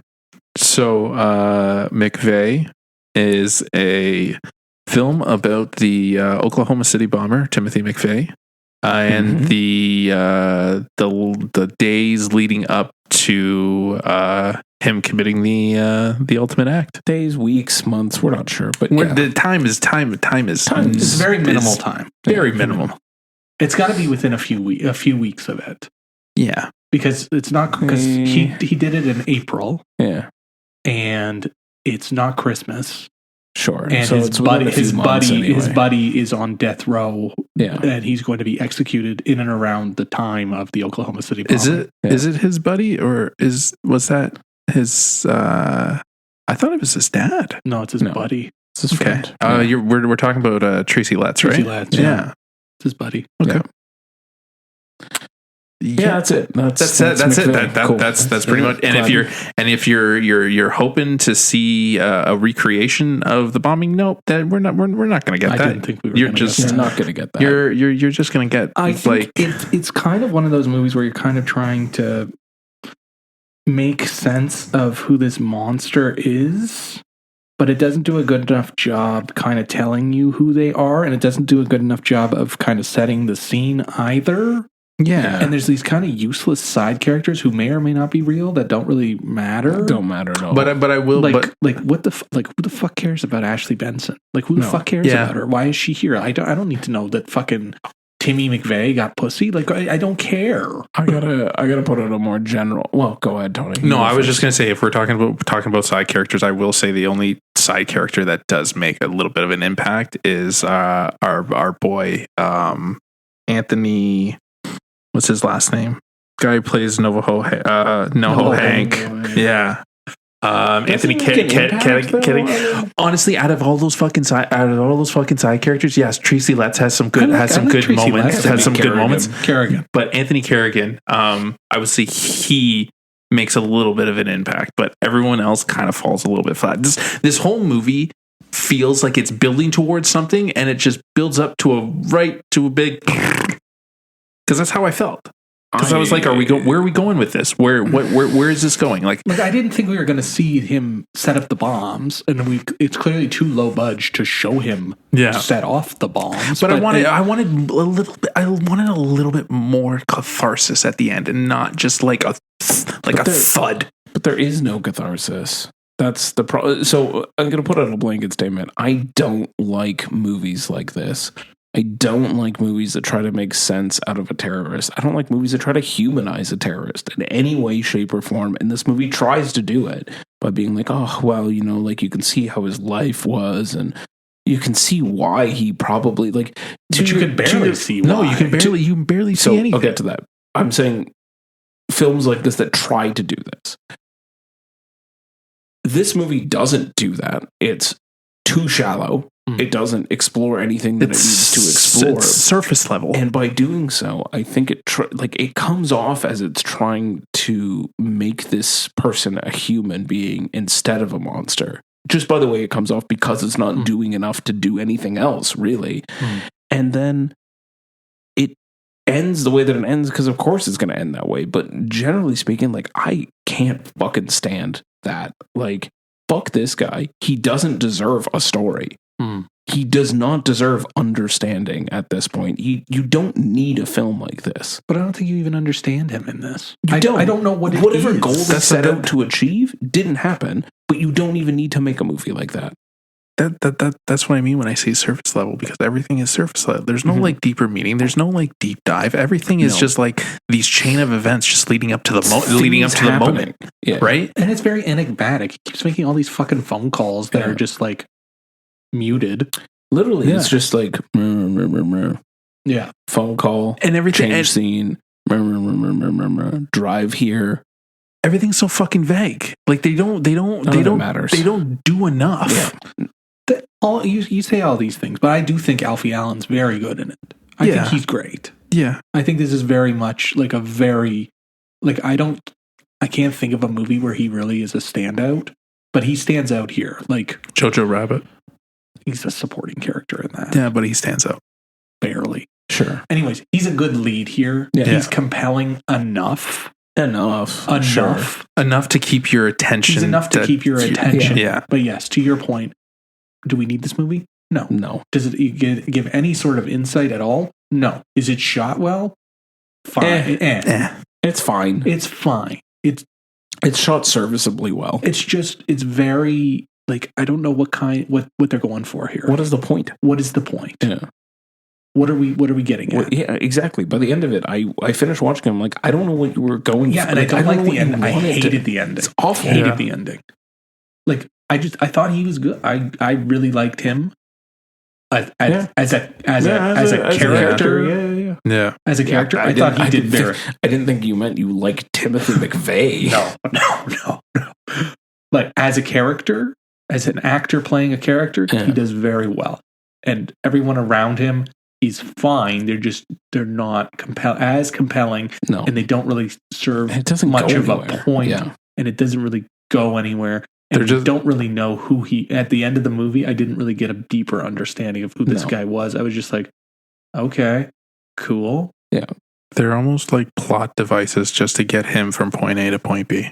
Yeah. That's all there. That's all it is. At best. I would say so. But there's so many other movies that cover this territory that do it much better. I'm thinking of The Order that we both saw. The three of us all saw at TIFF. Yeah. Which covers very much a similar idea and does it a lot better than this does. Yeah. You walk away understanding a little bit more about everybody in it, right? And like the one guy is a monster. Yeah. Straight up. But I don't know. He has Riz because it's fucking what's his dick, Nicholas Hoult. Yeah, but there's just more to it. This just doesn't have any depth. No, and I don't know what's going. And what? Stop calling him Timmy. Yeah, why the fuck do we keep calling him Timmy? Why? He's not a fucking child. It's my pal Timmy. He's not a child, and he's not Timmy Chalamet. Yeah. Stop calling him Timmy. Yeah. He's terrorist. He's terrorist Timothy McVeigh. Yeah. Jesus. Yeah. He's a fucking monster. Yeah. Like fuck this guy. And it doesn't. I wanted a little bit more. My knowledge of this man is practically nothing. He was just a guy blew up a building, and his last meal was mint chocolate chip ice cream. Correct. That's literally all I know of this man. That's all you really need to know. That's all, and again, right? But you would think that this movie has nothing to say. No. It is a complete waste, and there's no reason for this existence. Yep. You guys are saying that he doesn't deserve a story. Yes, he doesn't deserve a story. But Hollywood's gonna Hollywood. But if you're gonna make a movie, actually have something to fucking say. Yeah. And it was just a waste. It built to a fucking. I stand by my statement where it just built to a thud. That's built fair. Up to a thud. Fair. That's fair. That's on VOD and in limited release right now. If you want to watch that, I recommend you don't. Yeah. Skip it. But since we're courting controversy right now, we might as well keep on going. Keep on keeping on and talk about Magazine Dreams. Talk to me about this one. Which was at Sundance 2 years ago. I had the link for it and it never got to watch it. And then it was going to be a big push for Searchlight at the Oscars for lead actor, what is his name, Tony? Jonathan Majors. And as we know, Jonathan Majors is also a monster and was charged with numerous offenses and had his entire career derailed, which, you should. Yep. You shouldn't fucking fail upwards like other people. But the movie is the movie was not just made by Jonathan Majors, so it obviously deserves to be seen by an audience, and it is finally being released in limited release right now. Tony, can you tell me what Magazine Dreams is about? It's a movie about an aspiring bodybuilder. It's about a man who wants to become a professional bodybuilder and will do whatever it takes to achieve his dream. Okay. By any means necessary. Yes. And I feel like Majors went a little too method. Oh, a little too method, because when you hear about the controversies in reality and then you see his performance in this movie, which, okay, we're going to have to separate the art from the artist. And right? Of course. He's completely electrifying in this movie. He's great. Yeah. And he completely encapsulates that role. You're not seeing Jonathan Majors, you're seeing this character. He becomes this character. Right. And I feel like he went a little too method, and then it's hard to not see the similarities. Sure. With that being said, the movie, first act, great. Second act, great. And then it completely falls apart in the third act. Jeez. Would you agree, Dave? More or less. It's very much a vanity project. Right. It's very much, look at me and look what I can do and look what I did. Yikes. It was just a major yikes which is a major yikes now. Yeah. Back then, I might have still seen it as a vanity project, but I would have felt a little better about it. Because none of the shit came to light yet. Because none of the shit had come to light yet. It's so hard not to see the similarities. It's hard not to see the similarities. This character is coded autistic. I love saying coded autistic because that's just the way you fucking describe things now. Yeah. And he's kind of a loner. He's very much a Travis Bickle type. Sure. And it has a very much an archetype like Travis Bickle, but then it goes to different weird places where you're like, why the fuck is this here? Why did you do this? Yeah. There's a whole subplot with like his idol, the idol he has of the bodybuilder idol, which goes into some weird sick places, and you're like, why is this here? Mm-hmm. And then it kind of goes to even weirder places. Like, why is this here? Yeah. And then there's also like it treats women like shit. You have this whole like side plot with Haley Bennett, right? Haley Bennett, yeah. And then they completely just like. And that's gone. Yeah. And Taylor Page shows up for one scene. Yeah. And it's a weird scene where you're like, she's above this material and she's better than this. Why is she here? For one scene. And then there's just other things. Like it's very fragmented about his past or who he is, because he's also taking care of his grandfather, and that's a thing. And he has a job, and he also gets the shit beaten out of him a couple of times. And it's grueling for the sake of grueling. Like you're sitting there, and my stomach was churning the entire time because I was like, "This is just fucking torture porn." Yeah, it gets very hard to watch in certain scenes. Why am I like what? I know what you're going for here, and I know that this was his big fucking. This is my coming out. This is me fucking making a name for myself. Yeah, because. That's what it was when it came out of Sundance. And it was a big thing. And it probably would have been nominated for Best Actor. And it would have been a bigger deal. But I don't think they've changed the movie at all. So it's still a grueling fucking experience that's punctuated by some great scenes and an actor who puts every fiber of his being into the performance. But you're like, it's just gross to watch. And you're just like, this is it's not entertaining. There's no entertainment value. Yeah. So besides even the hindsight, it's just not even an entertaining movie. No, like even to watch. I'm thinking of like The Whale is still moderately entertaining to watch. Yeah. Like that's a grueling fucking movie to sit through. But there's still some moderate moments of entertainment there, and there's still Brendan Fraser putting in the best actor worthy performance. Absolutely. But this is just grueling, fucking gross, and it's fucking. I can't actively recommend it, even if we're separating art from artists, because it's just shitty. Yeah. It's just not a good movie. It's just not a good movie. It's worthwhile. Like, if you want to see it, because he puts in, like, this is a top tier performance. Yeah. He puts in the work. It's just the movie around him fucking sucks. Yeah. And it's very much a vanity project. And I'm glad it got derailed. Yeah. I wouldn't necessarily say it's a bad movie, but Dave is hitting the nail on the head where Jonathan Majors is good, but everything else around him is not. Yeah. Like it'll have like reminisce of Taxi Driver, even Joker. Even some of it even reminded me of Joker. Which also reminds people of Taxi Driver. Exactly, right? So yeah. But I say Joker because there's certain scenes in Joker where Joaquin Phoenix is doing some body movements and fucking Majors is completely emulating that in this.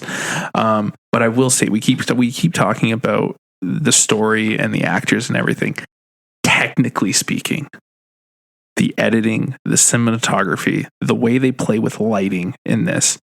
Fan-fucking-tastic. I really, really liked certain lighting sequences because they really like manipulate it because you do see at a point where his mind starts to turn and he's like losing his depth of reality because he's so gung-ho on this fucking dream that it doesn't matter, and he's like drugging himself and all this other bullshit. And then this is another movie where, you know, you're leading, and then a moment happens and then it kind of just fucking thuds. Yeah. I was really let down with the ending because it just kind of like yada yadas, and then it doesn't fully earn that moment. I'm not going to ruin anything, but there's a moment, and Dave, I think you'll agree with me, they didn't earn it. Right. They didn't earn that turn. Fair. Right? No. But yeah, there's nothing really else to say about this. No. We pretty much said everything. Yeah. It's half decent, but again, watching it's hard to watch, and knowing what you know now about Majors, it's hard to separate. It's even harder to separate it. Yeah. So it just doesn't work anymore. It doesn't work anymore. Yeah. Anymore. Yeah. But it still would have been it's still a grueling experience no matter what. Yeah. It's just it has like an extra added depth to it. Yeah, of course. So, but at least this movie had depth, unlike fucking McVeigh. Yeah, exactly. It was still trying to say something, and I think it did get its message across, whereas McVeigh, it had nothing to say. There's nothing, yeah. Fair enough. Well, shall we get on to the actual main event? Yeah, let's why don't we just go home? We can wrap this one up quickly. But so we're here to talk about the Alto Knights. Yeah, which Tony didn't even know it was called the Alto Knights. I've been calling it Alto Knights this whole time. I know, the Alto Knights. Drop social club. Drop the. It's cleaner. Yes, it would be. Calm down, JT. So, Robert De Niro, Bobby De Niro, two-time Oscar winner Bobby De Niro, starring against Bobby De Niro as real life frenemies, rivals. Yeah, let's say rivals. One-time friends. One-time friends. Frank Costello and what's his nuts? Isn't it Vinny Genovese? Yes. Yeah. Vincent Genovese. Yeah, this movie exists. Have you guys ever seen Analyze This? Yes. Do you know the whole opening scene that kind of sets the movie in motion? Yes. Just watch that instead. Vito Genovese. Just watch that scene instead. Sure. Because it pretty much says everything that this movie took 2 hours to say. Can I just ask? Solid hours. Can I just ask? Painful solid hours. Can I just ask the question that's on everyone's mind? Why is Bobby De Niro playing against Bobby De Niro in this? Yeah, there's no reason for it. It's a gimmick that doesn't work. There's no gimmick. There's no gimmick. There's no reason for it. They're not twins. They're not brothers. They're not even fucking cousins. They're blood brothers, James. Sure. Are they though? But do they have to look the same? Or even vaguely the same? Do they like fucking de-age him for some of it too, or is it just prosthetics? like prosthetics? Yeah, it's all prosthetics. Jesus. It's prosthetics, and then they use. I'm sure they used AI, and they also had some actors who kind of look like him. Oh, Yeah, they did up a guy to kind of look like For him. fuck's sakes. Yeah. So It's very much, I guess, a rise and fall story of Sure. the American It's mafia. every It's- mob story you've ever seen before. yeah, Again. And twice as boring. and twice. No, like 4 times. Four as times far. as it's literally just really geriatric old men talking in rooms for 2 fucking hours. So much Yeah. talking. Nothing. The camera's doing more motion than these fucking guys. They're too old to move. There's so much talking. De Niro walks 4 steps. He's got to sit on a park bench. Like, let the man rest. Let him go to bed. I love his dogs. His dogs are In great. the mink coats. Yeah, the dogs and mink Yeah. coats. You guys saw the late show of this, right? We did, yeah. Oh fuck, man! I saw this movie at 12 o'clock in the afternoon, and I was fucking just, where is this going, guys? Tony, at one point, I went to the washroom because I couldn't hold it anymore. I had to pee. And I was like, all right, I guess I'll go now. Because honestly, I'm watching this movie. I'm like, I don't think it matters. So I'm just going to go. And I'll just lean over to Dave and see if I missed anything. I come back. I'm like, did I miss anything? No.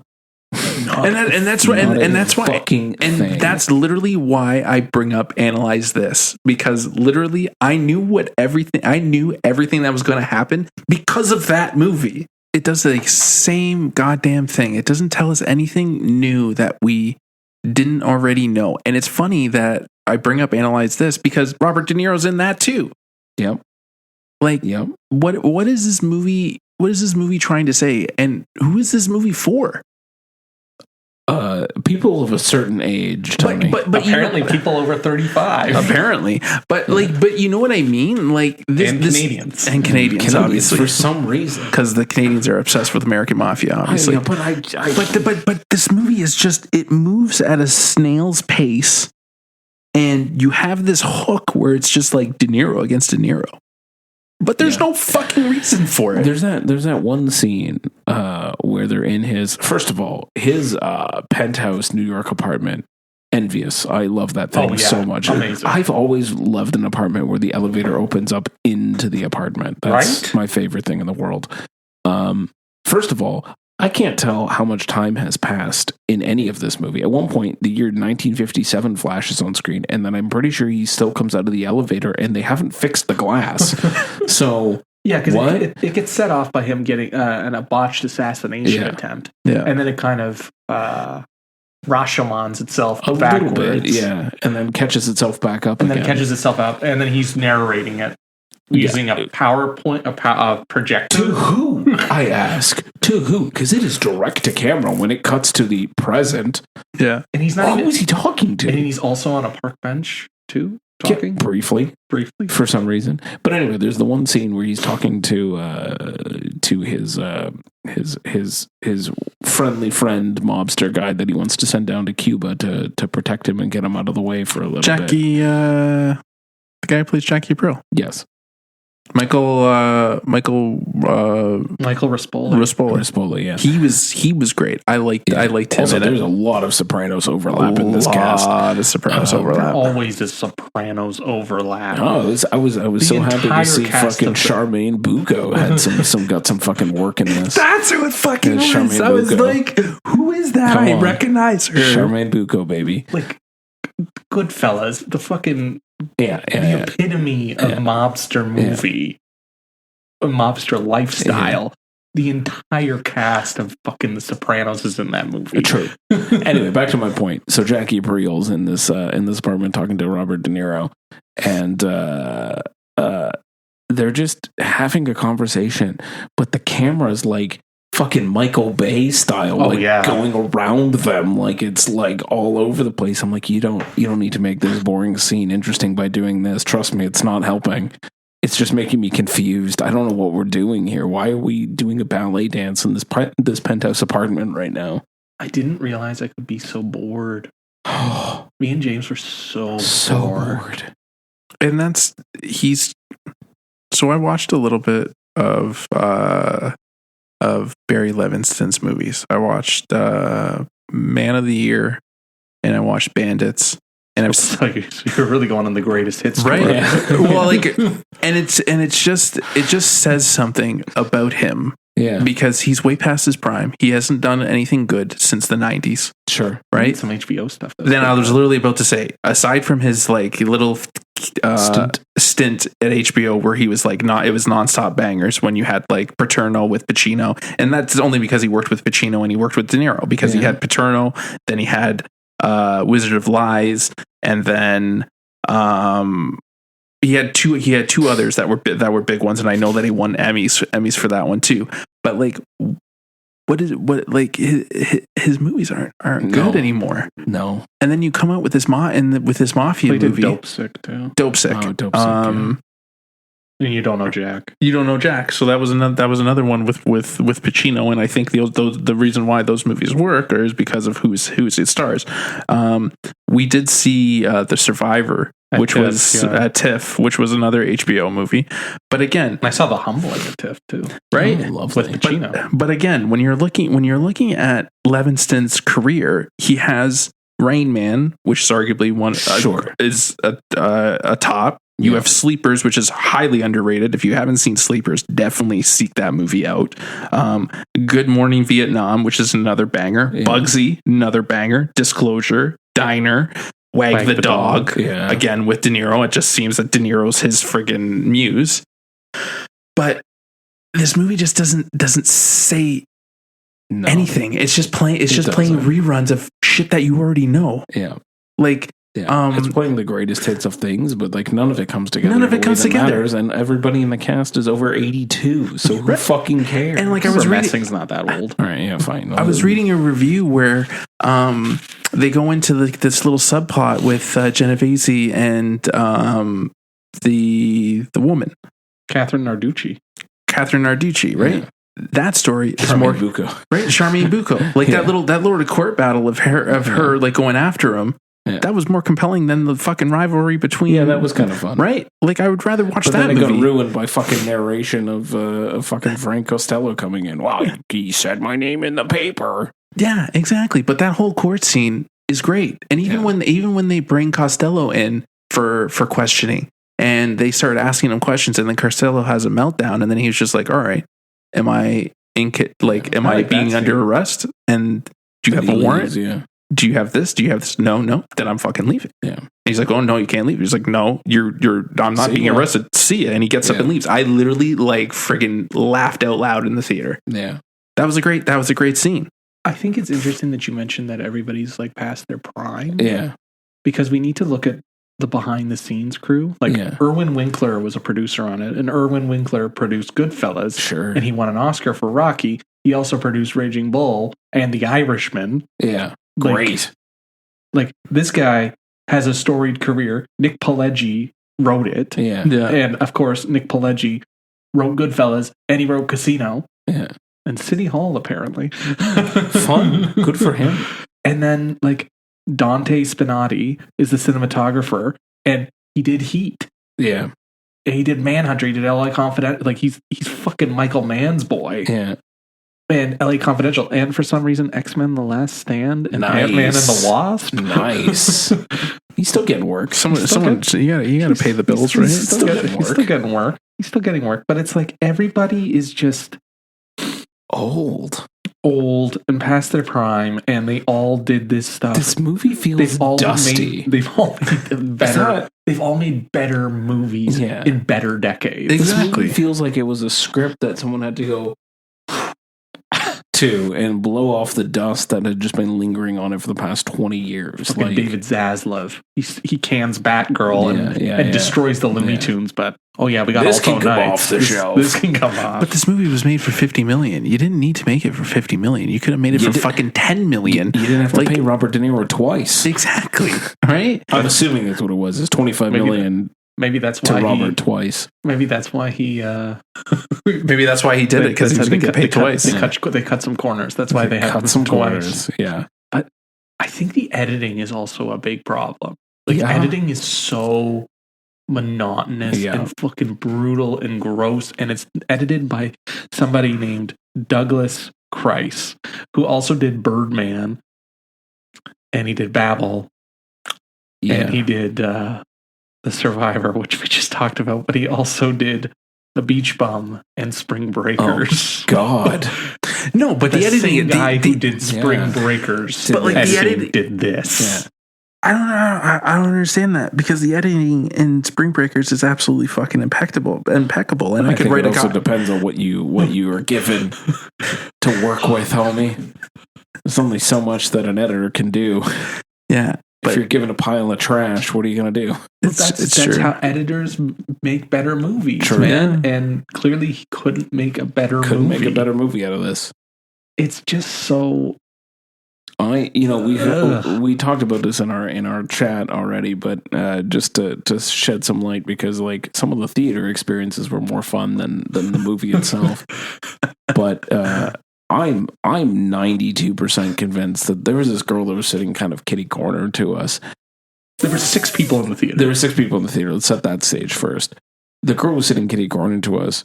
I am 92% convinced she fell asleep, because I distinctly remember her going, oh, it's still going. Like, she woke up from a dream that was better than this movie that she's still unfortunately watching. And then there was a guy and his dad behind us, and every once in a while there'd just be a moment. Well, there's a lot of silent moments in this movie in between De Niro's fucking narration, and he would just belch so deeply and then ask a question loudly to his son, and I'm like, It was Yeah. so loud. yeah, it was like,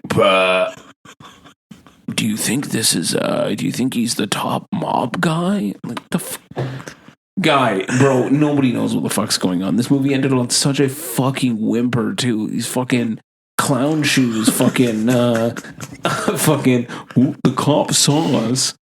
And then De Niro's master plan got laid, or Frank Costello's master plan got laid out there. Oh boy, he was so smart to delay arriving and calling the cops and giving them a tip, and these cops were so inept that they barely caught him. And then it just ends with, like, again, a look to the camera, some yada yadas. There's an interesting... Buddy died in prison. He died. There's an interesting scene of him talking to, well, himself in prison. Yeah. And there's just narration over it. Yeah. Well, we just kind of got together. We had a nice chat. We didn't, we didn't talk about any of the things that... It's a lot of, the cardinal rule of show, don't tell. Yeah. It's a whole lot of telling. So tell. A whole lot of telling. And every scene that works has been done better. Yeah. They have these ideas that they bring in, and that is a better place to go. But it completely, like, gets derailed because you got to keep this fucking frenemy rivalry bullshit throughout the whole movie. Yeah. Like, you talk about the scene in the prison. I want that scene. I don't want fucking narration. I want to be in that prison, and I want to know what they talked about. Like, Too I expensive. want Christ. Oh, but the fucking scene in the restaurant where he was just like, "What are you fucking doing? Stop that!" Expensive. Like, right? Like, that one was easier because the way that they shot the prison one, you could see both of them. The way they shot this one, you couldn't. I just like to also imagine that Robert De Niro was just like sitting here and he says his lines and then he stands up and he has to like shuffle over and say the other line over here and then shuffle back. Don't forget about doing a costume change in between And prosthetics changes. But like, it's fucking boring. There's nothing. It's boring, and it's a else to disservice say. to Bobby De Niro, who puts some heart into this. He's not just phoning it in like No, he has he's not. been. Like he's not doing Killers of the Flower Moon here, but He tries. he's trying here. He's trying to put something into this, and other people are trying to put something into it. It's just very in your fucking Genevieve. Charmaine Bucco. She's quite good in this. I think she's probably the best part of the movie. Although there is that baffling scene where they're fucking, she has that vaudevillian act going on stage, and they come in and they shoot up the place, and then they just cut to this vaudevillian performer who's just kind of like, what do I do? Like, I don't know what do you do, but what is this? Why is this here? No, you want to know what a what is this here scene is? Yeah. When they're arguing in the car about Oh the my god. Mormons in About the fucking Mormons. upstate New York. Oh, Christ. Jesus The Mormons Christ. digging up the Bibles in upstate New York and going to Jesus Utah. Christ. That guy fucking annoyed me. That scene goes on. Way too long. I wish I timed that scene because I swear to Jesus, it goes on for 10 minutes. There's just so much talking in this movie, and it's literally what you just said. There's a lot of telling and not a lot of showing. It's just so bad. It's so bad. It's so unbelievably bad. And it's everything you expect, and it's been done better by God knows how many different movies. Yeah. And it's like the fucking second Warner Brothers movie this year that had a lead performer doing dual performances, and it doesn't bode well for fucking Sinners, which we bought tickets for today. Like, it doesn't bode well for that. No. But I mean, yeah, I don't know. I don't have much else to say about this. It's bad. There's definitely better movies out there, and especially better movies about these individuals. This isn't the first movie about these individuals. It's not even fun. And exactly. Like, it's like I'm a huge fan of mafia movies. Wait. Let me give it one piece of credit, actually. On the Heroes of Bobby De Niro, he's playing two different people, two different characters that are not even related. I will say he does a pretty great job differentiating those two characters. That's fair. Yeah. In a way that is noticeable. He's clearly like, Frank is one certain way, and it's very much, it feels more Robert De Niro in that way of kind of stammering along and he'll get there eventually, sort of thing. And Vito is not that. He's sort of loudmouthy and everything else. So good. I've said something nice about this movie. I do think De Niro's very good in it. Yeah. I do think he's very good. The movie around him is fucking just bad. Yeah. There's so many better movies about the mafia. Like, I love mob movies. Mob movies are like my bread and butter, and this movie made me hate the mafia. Yeah. No, it just made me hate the Alto Knights Social Club. It's just that, and it's called the Alto Knights. Yeah. Even fucking Vito's fucking consigliere is like 92 years old. Like, what kind of title for a mob movie is Alto Knights? Terrible. What a bad title. Terrible. Like, this movie's like let's just start on the title, guys. Like, you could have given us a better title than this. Could have called it the Knights of Columbus. I don't know anything. Like Frank and fucking Vito go to church. Like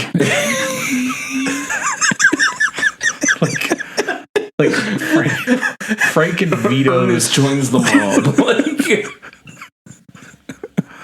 Frank and Vito's Good Time Fun Band. Like, Frank and Vito go to church. The Splendiferous Adventures of Frank and Vito. Please, in the synopsis of this show, please put in that we try to attempt to rename the Alto Knights. you know what? I don't even remember if there's a church in the movie, but it says much more about the movie. The Alto Knights. What the fuck are the Alto Knights? Yeah. Like, I'm not gonna. I can't. I'm not the greatest with titles. Sure. Jesus. The Alto But not Knights. the Alto Knights. Jesus Christ. So bad. Honestly, I need to also admit this in a public forum. I had no idea of this movie's existence until it showed up in James's movies he was looking forward to. It was one of those, wasn't it? When he was just like, I'm looking forward to the Alto Knights. I was like, ooh, what's the Alto Knights? I have no idea what this fucking movie is. You dumb motherfucker. You did this to us. This is your fault, You motherfucker. did this to us, you dumb motherfucker. I knew it existed because I saw a poster. Somebody posted a poster from it that they found in like the lower bowels of a New York theater. Like, oh yeah, this movie exists. Had no idea of this existence. I had only known this movie's existence for 3 months, and I was so amped for it because it's like, Sometimes when I come up with those lists, I have to put some options because I don't want to say the same things over and over again. I was like, all right, Robert De Niro gangster movie. This should be fun. I'm so sorry. this movie's anything but fun, James. This movie's like the worst kind of homework on a Sunday night. Just This movie made me want to go to bed. I was literally about to say, this isn't even a folding laundry movie. This is a movie you put on to fall asleep to. This is Lunesta, the movie. If you want a Sunday afternoon nap, throw on Alto Knights. I refuse to call it It's Alto Knights from this point on. If you're suffering from insomnia, put this on. It'll be on. Side Crave. Side effects include drowsiness, nausea, indigestion. You want a 2 a.m. Irritable to be bladder. movie? This fucking movie. It'll be on Crave and fucking Max like next week. Yeah. It shouldn't have even been put in theaters. Yeah, like what? This got into Dump this on Crave again. You can't.